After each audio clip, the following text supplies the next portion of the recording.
Today we are going to learn typecasting. Now let's get started.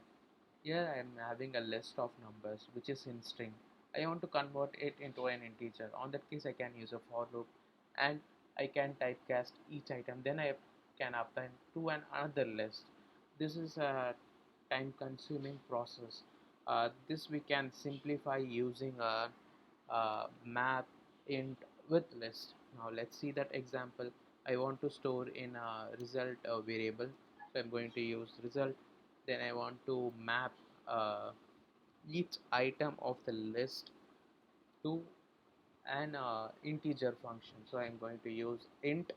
Then I need to specify the list name, and here you need to remember that whenever you use map, it will return you a map object that you need to convert into an required format. Here I need a list, so I'm going to use list. Now let's save and run. Here you can see it returned us in the expected format where all the items in the list has been converted to integer. Thanks for watching.